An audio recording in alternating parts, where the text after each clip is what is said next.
Hello friends, ये जो vacancies निकले हैं ये office of district and session जज बरनाला में निकली हुई है। यहाँ पे इन्होंने इसके पब्लिक नोटिस के बारे में बताया है कि जो आपने अपना एप्लीकेशन फॉर्म सेंड करना है, जो भी इसका प्रिस्क्राइब फॉर्म है, एलिजिबल कैंडिडेट जिन्हें लगता है कि वो इसके एलिजिबिलिटी क्राइटेरिया को मीट कर रहे हैं, उन्होंने अपना एप्लीकेशन जो है ऑफलाइन मोड से भेजना है। यहाँ पे लिखा है कि लिफ्ट ऑपरेटर की टोटल जो है 3 पोस्ट है और जनरेटर ऑपरेटर की जो है 1 पोस्ट रहेगी। और जो वैकेंसीज है at judicial court complex Barnala में रहेगी। और जो वैकेंसीज है प्योरली जो है टेम्परेरी बेसिस यानी कॉन्ट्रैक्ट बेसिस पर रहेगी for the financial year 2022 and 23 के लिए रहेगी। और जो इसमें उनकी सैलरी रहेगी जो डिप्टी कमिश्नर बरनाला के द्वारा रेट फिक्स किए गए हैं वही रहेगी। देन आपको जो अपना एप्लीकेशन जो उन्होंने प्रिस्क्राइब पर फॉर्म है वो आपको जो इसकी लास्ट डेट दे रखी है वो यहाँ पे 10 मई 2022 5 बजे से पहले पहले आपका जो एप्लीकेशन फॉर्म है इस दिए हुए पते पे पहुंच जाना चाहिए। यहाँ पे उन्होंने दिया हुआ address office of district and session जज बरनाला, आपने जो अपना एप्लीकेशन पर फॉर्म है वो इस एड्रेस पे जो है भेजना है। इसके लिखे कि अगर आपको फुल डिटेल एडवर्टीजमेंट की सारी जानकारी चाहिए, इसका परफॉर्मा की स्पेसिमेन या फिर कोई भी ऐसी जानकारी चाहिए तो कैंडिडेट जो है इसकी ऑफिशियल वेबसाइट यहाँ पे इन्होंने दे रखी है, डायरेक्टली जो है यहाँ पे जाके विजिट कर सकते हैं। यहाँ पे इनको सारी जानकारी मिल जाएगी। देन यहाँ पे इन्होंने इसका पब्लिक वही दिया हुआ है कि टोटल जो है 3 वैकेंसीज लिफ्ट ऑपरेटर की है, एक जो है जनरेटर ऑपरेटर की है, कॉन्टैक्ट बेसिस पे रहेगी। और जो भी कैंडिडेट ने अपना एप्लीकेशन फॉर्म सेंड करना है उसके साथ दिखे कि जो भी उनके रेलिवेंट डॉक्यूमेंट्स रहेंगे उनकी सेल्फ अटेस्टेड कॉपी या कि उनका डेट प्रूफ ऑफ क्वालिफिकेशन का आ गया, educational qualification, date of birth का प्रूफ आ गया, अगर वो किसी कैटेगरी से बिलोंग करते हैं तो कैटेगरी का आ गया। देन उन्होंने जो 2 पासपोर्ट साइज फोटो इसमें मतलब अटैच करनी है। एक जो उन्होंने इसके एप्लीकेशन परफॉर्मा पे वहाँ पे अटैच करनी होगी, वहाँ पे इन्होंने एक स्पेस प्रोवाइड करवा रखा। और जो सेकंड फोटो है वो इन्होंने इसके साथ पिनअप कर दिया। जो इन्होंने यहाँ पे एप्लीकेशन परफॉर्मा दिया हुआ है विद आपके जो भी टेस्टिमोनियल डॉक्यूमेंट रहेंगे उनके साथ 10 मई 2022 5 बजे से पहले पहले आपका जो एप्लीकेशन है पहुंच जाना चाहिए। और आपने जो अपना एप्लीकेशन है या तो आप रजिस्टर्ड पोस्ट के थ्रू भी कर सकते हैं या फिर बाय हैंड भी जो है जमा करवा सकते हैं। देन यहाँ पे इन्होंने डिटेल्स दे रखी है कि कौन कौन सी वैकेंसीज है, उसमें नंबर ऑफ वैकेंसीज कितनी है, कौन सी कैटेगरी में कितनी रहेगी और उसका पे स्केल क्या रहेगा, क्वालिफिकेशन क्या चाहिए होगी एंड एज उसकी क्या चाहिए होगी। फर्स्ट इन्होंने दे रखी है लिफ्ट ऑपरेटर की जो प्योरली जो है टेम्परेरी कॉन्ट्रैक्ट बेसिस पे रहेगी। टोटल जो है 3 वैकेंसीज है, जनरल कैटेगरी की 2 है एंड SC कैटेगरी की 1 है। पे स्केल उन्होंने दिया कि जो डिप्टी कमिश्नर बरनाला के द्वारा जो भी टाइम टू टाइम फिक्स रहता है वही अमाउंट उन्हें जो है पे किया जाएगा। एज दे रखी है जो कैंडिडेट की इसमें अप्लाई कर रहे हैं उनकी जो एज काउंट की जाएगी वो 1 जनवरी 2022 तक काउंट की जाएगी। इसका लिखा है कि कैंडिडेट जो भी इसके लिए अप्लाई कर रहे हैं उनकी जो एज है 18 से 37 साल के बीच में होनी चाहिए, जनरल कैटेगरी वालों के लिए। इसके अलावा रिजर्व कैटेगरी के वही को कंसेशन रिलैक्सेशन दी जाएगी जो बाकी मतलब एज पर पंजाब गवर्नमेंट के या ऑनेबल हाई कोर्ट के अकॉर्डिंग दी जाती है। देन यहाँ पे नेक्स्ट उन्होंने लिखा है कि मिनिमम क्वालिफिकेशन क्या चाहिए होगी, लिखा है कि मैट्रिकुलेशन होनी चाहिए किसी भी रिकॉग्नाइज्ड बोर्ड से या फिर इक्विवेलेंट कोई भी स्टडी की होनी चाहिए। और उसमें जो आपका पंजाबी एक 1 ऑफ सब्जेक्ट जरूर होना चाहिए। इसके अलावा लिखा है कि आपके पास IT सर्टिफिकेट होना चाहिए या तो इलेक्ट्रिकल में या मैकेनिकल में या फिर उसके अंदर कोई भी इक्विवेलेंट ट्रेड है उसमें होनी चाहिए किसी भी गवर्नमेंट इंस्टीट्यूट से या उसके इक्विवेलेंट कुछ भी ऐसा हो। प्लस आपके पास 2 ईयर का एक्सपीरियंस होना चाहिए in the operation and maintenance of electric lifts में। या फिर लिखा है कि आपके पास 5 ईयर का एक्सपीरियंस होना चाहिए in the operation and maintenance of electric lifts में। अगर आपने ITI नहीं की हुई है तो यहाँ पे इन्होंने सेकंड कंडीशन ये दे रखी है। देन अगर आपने ITI की है तो आपके पास 2 ईयर्स का होना चाहिए, अगर आपने ये नहीं किया तो आपके पास 5 ईयर्स का एक्सपीरियंस होना चाहिए इन operation and maintenance of electric lifts में। देन नेक्स्ट इन्होंने दे रखी है जनरेटर ऑपरेटर की, ये भी जो वैकेंसीज है प्योरली जो है टेम्परेरी ऑन कॉन्ट्रैक्ट बेसिस पे रहेगी। एक ही वैकेंसीज है वो आपकी SC कैटेगरी की है। इसमें भी आपकी सैलरी वही रहेगी जो डिप्टी कमिश्नर बरनाला के द्वारा फिक्स की गई है टाइम टू टाइम। इसका लिखे कि जो भी कैंडिडेट इसके लिए अप्लाई कर रहे हैं उनकी एज जो है 18 से 37 साल के बीच में होनी चाहिए। एज जो उनकी काउंट की जाएगी 1 जनवरी 2022 तक काउंट की जाएगी। बाकी रिलैक्सेशन वही रहेगी, जैसे OBC वालों को 3 ईयर्स की दी जाती है, SC ST वालों को 5 ईयर्स की दी जाती है, रिलैक्सेशन वही रहेगी। क्वालिफिकेशन इन्होंने वही मांगी है कि मैट्रिकुलेशन होनी चाहिए किसी रिकॉग्नाइज्ड बोर्ड से या देन उसके इक्विवेलेंट या तो कोई स्टडी की होनी चाहिए और उसमें आपका जो पंजाबी एक एज अ 1 ऑफ सब्जेक्ट जरूर होना चाहिए। या फिर लिखा है कि आपके पास ITI सर्टिफिकेट होना चाहिए इलेक्ट्रिकल में या मैकेनिकल में या फिर उसके अदर कोई भी इक्विवेलेंट ट्रेड में किसी गवर्नमेंट इंस्टीट्यूट से या फिर उसके इक्विवेलेंट कोई भी स्टडी की होनी चाहिए। प्लस आपके पास 2 ईयर का एक्सपीरियंस होना चाहिए इन operation and maintenance of electric generator का, या फिर आपके पास 5 ईयर का एक्सपीरियंस होना चाहिए इन operation and maintenance of electric generator का।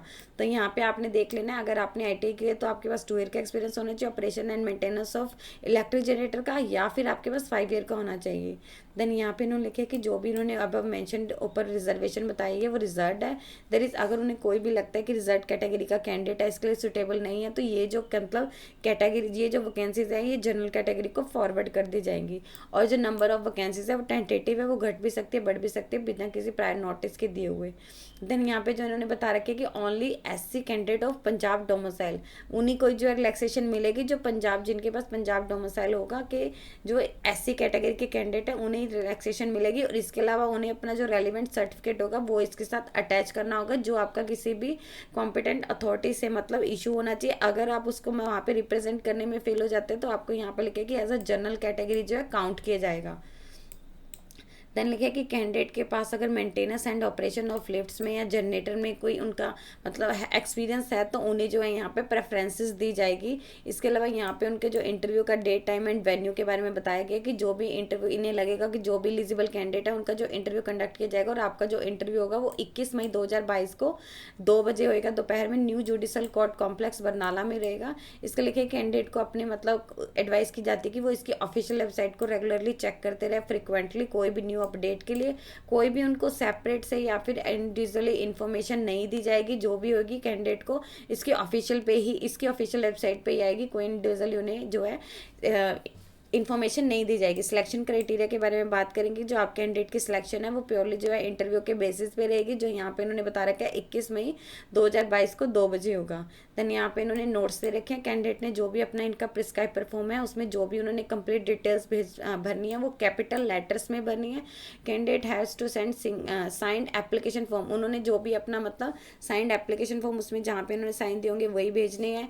देन यहाँ पे लिखे रिक्वायर्ड सपोर्टिंग डॉक्यूमेंट रहेंगे, वो उन्होंने सारे इसके साथ अटैच करने हैं। एप्लीकेशन सेंड, आपने जो है अपने जो भी एनवेलप आपने सेंड करना है उसके ऊपर लिखा होना चाहिए application for the post of lift operator on contact basis 2022। अगर आप लिफ्ट के लिए कर रहे हैं, अगर आप जनरेटर के लिए कर रहे हैं तो आपका ये आ जाएगा application for the post of generator operator on contact basis 2022। ये आपने अपने एनवेलप के ऊपर मेंशन करना ही करना है। और आपने जो अपना एप्लीकेशन फॉर्म भरना है उसमें जो भी आपने अपनी कंप्लीट डिटेल्स वगैरह भरनी है वो कैपिटल लेटर्स में भरनी है। और आपने अपना जो साइंड एप्लीकेशन फॉर्म ही सेंड करना है। और जो भी आपके रेलिवेंट डॉक्यूमेंट रहेंगे आपने वो सभी सेंड करने हैं। देन यहाँ पे रखे कि अगर आपने अपना एप्लीकेशन जो है रॉन्ग भरा हुआ है या उसमें इनकम्प्लीट डिटेल्स हैं तो उसको सीधा रिजेक्ट कर दिया जाएगा। इसके रिगार्डिंग कोई भी आपको इन्फॉर्मेशन नहीं दी जाएगी। एंड नेक्स्ट जो लिखे कि ऑफिस रिस्पॉन्सिबल नहीं होगा अगर आपका एप्लीकेशन जो है कोई भी उसमें पोस्टल डिले हो रहा है या फिर रॉन्ग डिलीवरी हो रही है तो इसके लिए जो है कैंडिडेट रिस्पॉन्सिबल रहेगा। उनकी रिस्पॉन्सिबिलिटी रहेगी कि वो लास्ट डेट से पहले पहले जो अपना एप्लीकेशन फॉर्म पहुँचा दें। देन यहाँ पे लिखे कि जब भी आपको इंटरव्यू के लिए बुलाया जाएगा तो कैंडिडेट को अपना एक 1 फोटो ID प्रूफ जरूर लेके आना होगा, ओरिजिनल लेके आना होगा। 1 फोटो ID प्रूफ यानी कोई ऐसा आइडेंटिटी कार्ड उसका जिसपे उनकी फोटो हो वही लेके आनी है। इसके लिए कैंडिडेट को जो भी गाइडलाइंस इशू हैं उन्हें प्रॉपरली फॉलो करने हैं। जो भी कोविड-19 के मतलब उन्हें बताए गए हैं कि हाँ आप कोई मतलब मास्क वगैरह पहने वो उन्होंने जो है प्रॉपरली फॉलो करने हैं। कोई भी आपको सेपरेट से TA DA नहीं दिया जाएगा अगर आप इंटरव्यू में अपीयर होने के लिए आते हैं। देन स्केड्यूल इंटरव्यू, जो इन्होंने यहाँ पे स्केड्यूल बताया हुआ है इंटरव्यू का उसे पोस्टपोन भी किया जा सकता है एंड कैंसिल भी किया जा सकता है बिना किसी प्रायर नोटिस के। और जो भी इसके इंटरव्यू की नेक्स्ट डेट रहेगी जो उसका स्केड्यूल रहेगा वो इसकी ऑफिशियल वेबसाइट की जो है नोटिस बोर्ड पे आ जाएगा। कोई भी आपको सेपरेट से इंटीमेशन नहीं दिया जाएगा कि हाँ इसका इंटरव्यू जो है कैंसिल हो गया। वो जो भी डिसीजन रहेगा वो अथॉरिटी का रहेगा। देन यहाँ पे लिखे कि admission of applicant at art stages, मतलब इनके जो भी रहेगा उनकी जो सेटिस्फाइड जब तक नहीं होंगे तो इनकी जो है मतलब आपकी सिलेक्शन नहीं होगी। कि ऐसा नहीं है कि आपको इंटरव्यू के लिए बुला लिया तो आपकी सिलेक्शन हो गई है। देन यहाँ पे लिखे कि अगर कहीं पे भी नहीं लगता है कि हाँ कैंडिडेट इनके एलिजिबिलिटी क्राइटेरिया को मीट नहीं कर रहा है उसकी सिलेक्शन, तो उसे उसके जो कैंडिडेचर को है जो कैंसिल किया जा सकता है बिना किसी नोटिस के। और जो इन्होंने यहाँ पे नंबर ऑफ वैकेंसीज बताई हैं टेंटेटिव हैं, ये घट भी सकती हैं बढ़ भी सकती हैं। बाकी जो भी डिसीजन रहेगा एडमिनिस्ट्रेटिव एजेंसीज का रहेगा। देन यहाँ पे लिखे कि मेयरली सेटिस्फाइड एलिजिबिलिटी क्राइटेरिया को जो इसके सेटिस्फाई कर रहा है इसका मतलब ये नहीं है कि वो सिलेक्टेड हो गया है। जो भी अंडरसाइंड शैल बी अथॉरिटी का रहेगा कि हाँ वो अल्टर कर सकते हैं या फिर मॉडिफाई कर सकते हैं कोई भी अगर चाहें तो वो टर्म्स एंड कंडीशन को या इसके सिलेक्शन क्राइटेरिया को जो चेंज कर सकते हैं। कि ऐसा नहीं है कि आपने ITI की हुई और आपके पास एक्सपीरियंस है तो आप इसके लिए सिलेक्शन है तो आप इसको इंटरव्यू के लिए आएंगे ही आएंगे। वो जो डिसीजन रहेगा वो कॉम्पिटेंट अथॉरिटी का ही रहेगा। देन आप इसके नीचे ही जाएंगे, यहाँ पे आपको जो है इसका एप्लीकेशन परफॉर्म मिल जाएगा जनरेटर ऑपरेटर के लिए या लिफ्ट ऑपरेटर के लिए। फर्स्ट आपने यहाँ पे जिसके लिए भी आप अप्लाई कर रहे हैं आपने उसके ऊपर टिक कर देना है कि अगर आप लिफ्ट ऑपरेटर के लिए कर रहे हैं तो आपने यहाँ पे जो है टिक कर देना है। यहाँ पे कैंडिडेट ने अपना नेम लिख देना है कैपिटल लेटर्स में, जैसे इन्होंने पहले ही बोला था यहाँ पे कैपिटल लेटर्स में लिखना है। यहाँ पे उन्होंने फादर नेम हस्बैंड नेम जो भी उनका होगा, फादर नेम है तो यहाँ पे उन्होंने फादर नेम लिख देना है। देन यहाँ पे उनकी डेट ऑफ बर्थ आ जाएगी क्या है 12 मई 2006 यहाँ पे लिख दी है। देन यहाँ पे एज आ जाएगी उनकी 1 जनवरी 2022 तक कितनी हुई है, 25 साल 1 मंथ 10 डेज आपने ऐसे लिख देना, और इसका जो आपने इसके साथ प्रूफ भी अटैच करना है। देन यहाँ पे क्वालिफिकेशन आ जाएगी आपकी क्या है, जैसे इन्होंने मेट्रिकुलेशन मांगी हुई है, इससे हायर मांगी है, आपने वो भी लिख देनी है कि हाँ ITI या तो आपने वो भी लिख देनी है, और इसका भी आपने इसके साथ प्रूफ अटैच करना है। देन कैटेगरी आ जाएगी, आप कौन सी कैटेगरी से बिलोंग करते हैं, OBC लिखिए तो आपने यहाँ पे लिखे उसके साथ प्रूफ अटैच करना है। देन नेशनैलिटी आ जाएगी, आप कौन सी नेशनैलिटी से बिलोंग करते हैं, इंडियन है तो आपने इंडियन लिख देना है। वेदर आ जाएगा, आपने पंजाबी पास किया हुआ मेट्रिकुलेशन में उसके इक्विवेलेंट स्टडी में, येस है तो आपने येस कर देना, और इसका भी इसके साथ प्रूफ अटैच करना है। वेदर ITI की हुई है, आपने यहाँ पे लिख देना है कि हाँ ITI की हुई है, तो आपने इसका ITI पास है, जैसे इन्होंने कुछ भी मांगे कि अगर आपने ITI पास की हुई है तो आपके पास 2 ईयर का एक्सपीरियंस होना चाहिए, अगर आपने नहीं की हुई तो आपके पास 5 ईयर का एक्सपीरियंस होना चाहिए। अगर आपने की हुई है तो येस लिख देनी है, और इसका प्रूफ भी अटैच करना है। देन यहाँ पे डिटेल्स आ जाएगी कि हाँ अगर आपके पास 5 ईयर का एक्सपीरियंस है, आपने बता देना है कहाँ पे था। देन यहाँ पे आपने इसका भी इसके साथ प्रूफ अटैच करना है।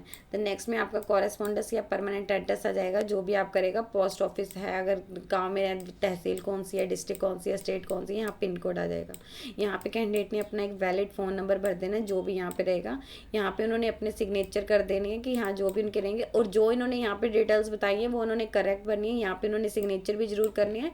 इसके साथ यहाँ पे उन्होंने अपनी जो एक फ़ोटो भी पेस्ट करनी है। जैसे यहाँ पे इन्होंने स्पेशली पहले ही बोल दिया था कि एक फ़ोटो जो है उन्हें अपने एप्लीकेशन फॉर्म पे अपर साइड पे लगानी होगी प्रिस्क्राइब परफॉर्मा में, तो आपने यहाँ पे जो अपनी एक फ़ोटो लगा देनी है, पेस्ट कर देनी है, एक आपने इसके साथ अटैच करनी है, प्लस आपका एक एज का प्रूफ रहेगा। देन नेक्स्ट आप करेगा क्वालिफिकेशन का। देन नेक्स्ट आप करेगा अगर आपकी कैटेगरी है तो पंजाबी पास की है तो इसका भी आ जाएगा, ITI की है तो इसका भी आ जाएगा, एक्सपीरियंस है तो इसका भी आ जाएगा। ये सारे प्रूफ जो आपने इसके अपने एप्लीकेशन परफॉर्मा के साथ लगाने ही लगाने होंगे, जो इन्होंने यहाँ पे बताया हुआ है।